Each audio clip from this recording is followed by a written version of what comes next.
সম্প্রতি আমাদের দেশের বেশ কয়েকটি রাজ্যে পশ্চিমবঙ্গের বাঙালি শ্রমিকদের বিভিন্নভাবে হেনস্থার শিকার হতে হচ্ছে। এই বিষয়ে আজ 30 এপ্রিল বেলা 12টার সময় ইন্ডিয়ান সেকুলার ফ্রন্টের চেয়ারম্যান ও ভাঙড় বিধানসভার বিধায়ক পীরজাদা মোহাম্মদ নওশাদ সিদ্দিকী একটি দাবিপত্র রাজ্য শ্রম দপ্তরে জমা করলেন। ঘন্টু গোপাল মণ্ডলের রিপোর্ট, জিএম নিউজ, হাওড়া। তাদের উপর দমনপীড়ন নামছে। শুধু অপরাধ তারা বাঙালি, বাংলায় কথায় বলে। গুজরাটে আমরা দেখলাম একটা ন্যাশনাল লেভেল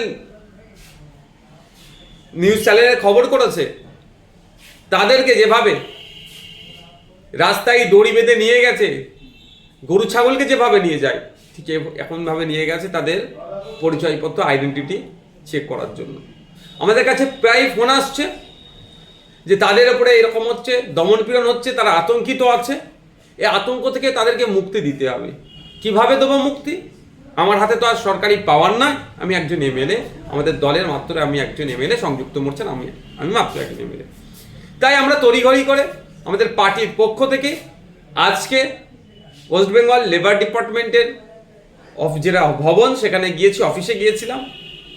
দুর্ভাগ্য আমাদের, ওখানের যিনি সচিব এখন তিনি দীঘাতে আছেন।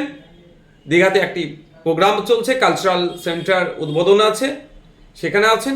এবং মিনিস্টার আস্তে আস্তে একটু টাইম লাগবে, মানে কখন 3টের পরে আসবে। আমরা 12টায় গতকালকে যথারীতি মেলও করেছিলাম, 12টায় আসবার টাইমও দিয়েছিলাম। মেলের আমার মনে হয় কোনো প্রতি উত্তর তারা দেয়নি। তো আমরা গিয়ে কনসার্ন যারা ছিলেন, যারা অ্যাসোসিয়েট ছিলেন, তাদের কাছে আমরা আমাদের দাবিটা উত্থাপন করেছি। প্রথম দাবির মধ্যে আমাদের প্রথম আছে, প্রতিটা রাজ্যে একটি করে নোডাল অফিসার নিয়োগ করতে হবে। এই দাবি আজকের নয়, আমি আজ থেকে 3 বছর আগে বিধানসভাতে রাজ্যের লেবার মিনিস্টারের কাছে আমি মেনশন করেছিলাম, পরিযায়ী শ্রমিকদের সুবিধার্থে মালদা, মুর্শিদাবাদ, দিনাজপুর, ক্যানিং এর যে সমস্ত মানুষজন বা রাজ্যের বিভিন্ন প্রান্তের যে ধরনের লাখো লাখো মানুষ ভিন্ন রাজ্যে কাজে গিয়েছে, তাদের সুবিধার্থে বেশ কিছু দাবি রেখেছিলাম। তার মধ্যে একটা গুরুত্বপূর্ণ দাবি ছিল নোডাল অফিসার নিয়োগ করা, কিন্তু এখনো পর্যন্ত নোডাল অফিসার নিয়োগ করেনি। আজকে আমাদের দাবির মধ্যে একটা দাবি যে অবিলম্বে নোডাল অফিসার নিয়োগ করা হোক, এবং সেই নোডাল অফিসার সেই স্টেটের চিফ সেক্রেটারি থেকে শুরু করে যারা মেকানিজম আছে বা স্টেটের যারা মেশিনারিজ আছেন বা স্টেটের যারা অথরিটি আছেন, তাদের সাথে কথা বলা, যে বাংলা কথা বলার জন্য যেভাবে পেরেশান করতে হচ্ছে সেইগুলো থেকে সুরাহা করা। সাথে সাথে ওই নোডাল অফিসার একটা লয়ার্সদের টিম তৈরি করুক, যে টিমের মাধ্যমে তাদের আইনি কোনো অসুবিধা হলে সেটাকে তারা ব্যাকআপ দেবে বা সহযোগিতা করবে।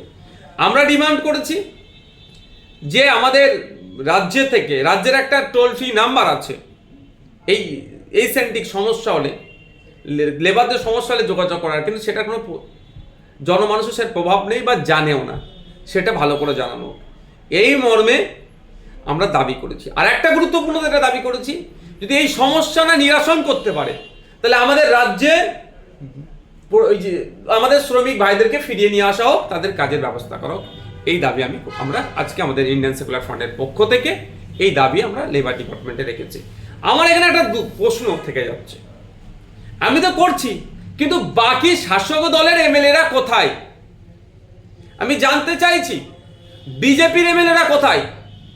যে বাঙালিদের জন্য বিজেপি এত কান্না কাঁদে, সেই এরা কোথায়? তারাও বাংলার যারা কাজে গিয়েছে মহারাষ্ট্রে, গুজরাটে, আহমেদাবাদে, সুরাটে, মিরাটে, তাদের সাথে, উড়িষ্যাতে এই ধরনের আচরণ হচ্ছে, তারা কথা বলছে না কেন? আমি তাদের কথা ছেড়ে দিলাম। শাসক দলের মুর্শিদাবাদের এমপি এমএলএ গুলো কোথায়? মুর্শিদাবাদ থেকে সব থেকে বেশি পরিযায়ী শ্রমিক ভিন্ন রাজ্যে কাজ করে। দিনাজপুরের মানুষের কোথায়? ক্যানিং পূর্বের বিধায়ক কোথায়? ক্যানিং পশ্চিমের বিধায়ক কোথায়? ক্যানিং পূর্ব পশ্চিম থেকে প্রচুর মানুষ আহমেদাবাদে কাজ করছে, যেখানে তারা ক্ষতিগ্রস্ত হচ্ছে, তারা কোথায়? তারা কথা বলছে না কেন? সব নওশাদ সিদ্দিকীকে বলতে হবে, সব আইএসএফকে বলতে হবে। আমরা বলে যাচ্ছি, বলে যাব, কিন্তু শাসক দলে যারা আছেন তারা কি ব্যবস্থা গ্রহণ করেছেন? তারা এটার প্রতি উত্তর কি দিয়েছেন? আর প্রতিদিন আমাদের কাছে এত ফোন আসছে, আমরা অবাক হয়ে যাচ্ছি কিভাবে তাদের উপরে টর্চার চলছে। অপরাধ একটাই, বাংলা ভাষায় কথা বলে বলে। বাংলাদেশে চিহ্নিত করে দেওয়ার চেষ্টা হচ্ছে, তাদের আইডি প্রুফ দেখানোর পরেও তাদের উপরে নাকি অত্যাচার নেমে আসছে, এই ধরনের কথা বলছি। তাহলে এর থেকে পরিত্রাণ পাওয়ার জন্য কেন আমাদের রাজ্য সরকার গুজরাট সরকারের সাথে কথা বলছে না? কেন আমাদের চিফ সেক্রেটারিকে দিয়ে গুজরাট সরকারের চিফ সেক্রেটারির সাথে কথা বলাচ্ছে না? বা আমাদের রাজ্যের প্রচুর সংখ্যক কিন্তু শ্রমিক গুজরাটে আছে, যদি তাদের চলে আসে গুজরাটের কিন্তু শ্রম ব্যবস্থা আপনার যে কলকারখানা যারা আছে কিন্তু তাদের বন্ধ হয়ে যাবে। তাহলে আমাদের রাজ্যের একটা করা দরকার, এমওইউ করা দরকার গুজরাট সরকারের সাথে, যে আমার থেকে আমরা যেমন শ্রমিকদের পাঠাচ্ছি, আমাদের নিরাপত্তার দায়িত্ব গুজরাট সরকারকে নিতে হবে। ঠিক যেভাবে গুজরাটের মানুষ আমাদের রাজ্যে এসে ব্যবসা বাণিজ্য করছে, তাদের নিরাপত্তার দায়িত্ব আমাদের রাজ্য নিচ্ছে। ঠিক যেভাবে উড়িষ্যার মানুষ প্রায় 3 লাখ উড়িয়া সমাজের মানুষ, উড়িষ্যা রাজ্যের মানুষ আমাদের পশ্চিমবাংলায় কাজ করে খাচ্ছে, তাদের নিরাপত্তার দায়িত্ব আমাদের রাজ্য নিয়েছে, তাদেরকে আমরা নিরাপত্তা দিচ্ছি, মানুষ নিরাপত্তা দিচ্ছে। তাহলে আমাদের রাজ্যের মানুষ উড়িষ্যায় আছে, আমাদের রাজ্যের মানুষ মহারাষ্ট্রে আছে, আমাদের রাজ্যের মানুষ গুজরাটে আছে, তাদেরও নিরাপত্তার দায়িত্ব সেই রাজ্যকে নিতে হবে। তো এটা তো একবার জোর গলায় কেন বলতে পারছেন না মাননীয় মুখ্যমন্ত্রী? তার সাথে সাথে লেবার মিনিস্টার, লেবার দপ্তর কেন বলতে পারছে না? বাঙালিদের উপরে এই ধরনের অত্যাচার নেমে আসবে, তারা চুপ করে থাকছেন কেন? আর সমস্ত বিধায়করা কি করছেন সেটাও আমি জানতে চাইছি। এই যে বারবার আমরা দেখছি সব সময় প্রায় দেখা যায় কখনো পরিযায়ী শ্রমিককে পিটিয়ে হত্যা করা হচ্ছে। এর আগে আমরা দেখেছিলাম সাবির মল্লিককে পিটিয়ে হত্যা করা হয়েছে হরিয়ানাতে। বিভিন্ন জায়গায় এই যে বাঙালি শ্রমিকদের উপর অত্যাচার, বারবার এই খবর আসছে। শ্রমিকদের জন্য আলাদা সরকার ডিপার্টমেন্ট তৈরি করেছে, আলাদা ব্যবস্থা করেছে, তারপরেও কেন সেই সমস্যার সমাধান হচ্ছে না? ঘোড়ার ডিম আইওয়াস ছাড়া কিছু নয়, কাউকে একজনকে বসে রেখে দিয়েছে, এর থেকে বেশি কিছু দেখতে পাচ্ছি না। শ্রমিকরা জানেই না তাদের মাইগ্রেন্ট লেবারের জন্য আলাদা করে আইডি কার্ড বানানো যায়, প্রভিশন হয়েছে, সেটা আমার বিধানসভায় বলার জন্য। সেটা তো প্রচার করতে হবে, শ্রমিকের কাছে পৌঁছাতে হবে, কিছুই করছে না।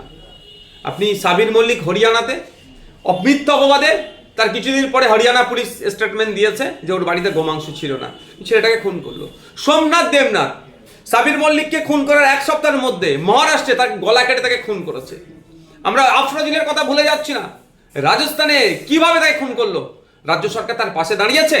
একটা 6,000 টাকার মাইনে মাত্র সরকারি নাকি চাকরি দিয়েছে। মামলা কে লড়ছে? আফরোজের পরিবার। ওই সময় কেরালাতে গিয়ে বাঁকুড়ার যুবক হেমন্ত রায়কে খুন হতে হয়েছিল। সরকার কি করছে? এই ধরনের প্রায় হচ্ছে। কাশ্মীরে গত বছর 2 আগে সন্ত্রাসবাদীদের হামলাতে 6 জন মুর্শিদাবাদের পরিযায়ী শ্রমিককে খুন হতে হয়েছে। তা নিয়ে কোনো সরকারের হেলদোল আছে? বিভিন্ন জায়গায় দেখছি ম্যানহোলে গিয়ে কাজ করছে আমাদের বাঙালি শ্রমিকরা, লাশ হয়ে ফিরে আসছে। খাদানে গিয়ে কাজ করতে গেছে বীরভূমের, লাশ হয়ে ফিরে আসছে। এই ধরনের ঘটনা ঘটে যাচ্ছে। আর লেবার দপ্তর আবার নতুন কি একটা যুক্ত করেছে, শ্রমিক কল্যাণ পরিষদ নাকি, শুধু তাদের মাইনে দিচ্ছে কিন্তু আমাদের লেবারদের সেফটি সিকিউরিটি নিয়ে কোনো কথা বলছে না। দুর্ভাগ্য আমাদের, এত বাঙালি শ্রমিক অত্যাচার হচ্ছে, কথা বলছেন। একটা সময় ছিল ভিন্ন রাজ্য থেকে লোক ট্রেনে করে আসে, হাওড়া শিয়ালদায় নামলে কাজ পেয়ে যাবে। আর এখন আমাদের শ্রমিকদেরকে আমাদের রাজ্য ছেড়ে ভিন্ন রাজ্যে কাজে যেতে হচ্ছে কেন? আমাদের স্পেশাল ইকোনমিক জোনগুলোর অবস্থা কি? এই নতুন ইন্ডাস্ট্রি হচ্ছে না কেন? আমি বলছি না বড় ইন্ডাস্ট্রি করতে, স্মল ইন্ডাস্ট্রি হোক না, তারও কি ব্যবস্থা গ্রহণ করেছে? বছরে বছরে জনগণের ট্যাক্সের টাকা দিয়ে মৎস্য হচ্ছে বা কি বিজিবিএস হচ্ছে, বাণিজ্য সম্মেলন হচ্ছে। ইনভেস্ট যদি হয়ে থাকে তাহলে কাজ পাচ্ছে না কেন? আপনারা দেখেছেন বছর 2 আগে ট্রেন অ্যাক্সিডেন্ট হয়েছিল ভুবনেশ্বরে, উড়িষ্যাতে। তারা কোথায় কাজে যাচ্ছিল? তামিলনাড়ুতে, সাউথ ইন্ডিয়াতে, কি ধান বপন করার জন্য। আমাদের এখানে এবছরে পশ্চিমবাংলা সব থেকে বেশি ভারতবর্ষের মধ্যে ধান উৎপাদন হয়েছে, যেটা দেখতে খবরে পাচ্ছি। তাহলে আমাদের রাজ্য ছেড়ে তামিলনাড়ুতে যাচ্ছে, কারণ আমাদের এখানে শ্রমিকের মজুদ দেয় না, মূল্যায়ন হয় না শ্রমের। তো এইগুলো তো লেবার দপ্তরে দেখার কথা, এগুলো তো রাজ্য দেখার কথা। তা না করে ধর্মীয় উন্মাদনা তৈরি করার জন্য এখন হইচই করছে।